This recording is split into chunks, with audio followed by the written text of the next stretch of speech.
Hi guys and girls! So, isa ka rin ba na mahilig magdagat or beach person? Like swim over here, swim over there, and swim everywhere? Well, this spot or staycation is perfect for you, your friends, your jowa, and your family. Kasi with the view, the sea, ay nakaka-relax talaga. And also, maraming magagawa dito, sinasabi ko talaga sa inyo. Kaya stay tuned and panoorin nyo hanggang dulo para malaman nyo rin kung saang lugar to. Okay? So, let's start. First, highly recommended yung place na to dahil kung gusto mo na hindi crowded and gusto mo makapag-bond in private, this is very perfect for you. Second is yung pag-i-stayan nyo. So, reminder lang po, very strict sila sa rules nila na kapag po 12 packs lang is 12 lang po talaga ang pwede dun sa kwarto. Kahit na yung kasama nyo po is bata lang na pwede naman maging katabi ng mga parents, is considered as one person na rin po siya doon sa 12 packs na yon.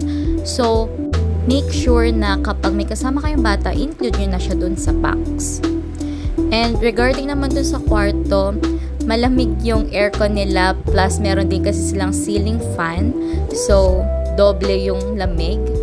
And comfortable naman yung mga beds nila dun sa double deck and dun sa single beds. Then, sa likod naman nung kwarto is meron silang dirty kitchen.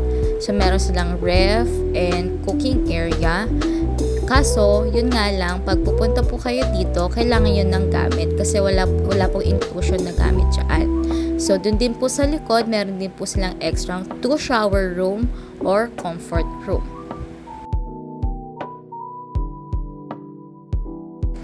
And dahil sobra nga po kami sa 12 packs, nag-avail pa po kami ng isang room which is good for 4 packs. Maliit lang din po siya, pero very comfy din naman po siya. Kasi same lang din naman po ng mga beds doon sa pang 12 packs. Ay meron din naman pong air condition, ceiling fan, and for safety, may fire extinguisher. Also, doon din naman po sa kabila, and may emergency lights. And they have mini ref, shelves, lagay ng gamit, cooking area, single stove. So, masasabi mong kompleto na rin. Worth it na rin naman siya for 4 packs. Meron din silang isang comfort room and tambayan sa mismong likod din ng room nila. So, I know, nagtatanong kayo sa isip nyo kung ano nga ba yung prices ng room. So, dun sa 12 to 14 packs is 26,000 for 3 days and 2 nights. Well, dito naman sa room na to na maliit is 5,500 per night.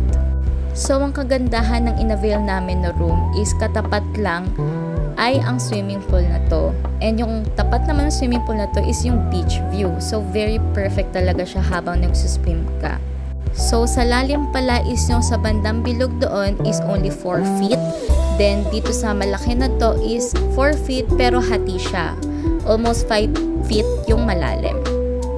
So, ang kagandahan din dito sa resort na to na Doña Nena is binibigyan kayo ng precautions about dun sa sea level or sa sea na kung risky ba to or hindi or okay naman na magtampisaw doon sa beach.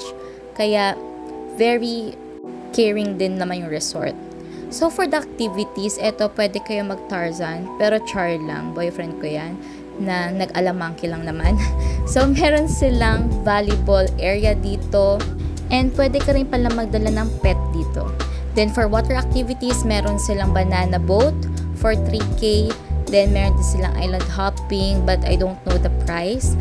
Then, ang kagandahan dito sa beach na to is meron silang nilagay na pathway. Kasi mostly, di ba, ang mga beach na napupuntahan natin is mabato, malumot. But, dito sa beach na to is meron silang pathway and very friendly sa mga citizen na medyo may edad na, sa mga bata din, and sa mga, you know, na pwedeng mabilis ma-injure. So, or clumsy. So, pwede ka talagang pumunta dito kasi napaka-caring nila dun sa mga guests nila or sa mga nag-i-stay dun sa resort nila. So, kung nagustuhan mo yung place na to, go na, book na kayo sa resort ng Doña Nena And located nga pala to sa San Juan, Laia, Batangas.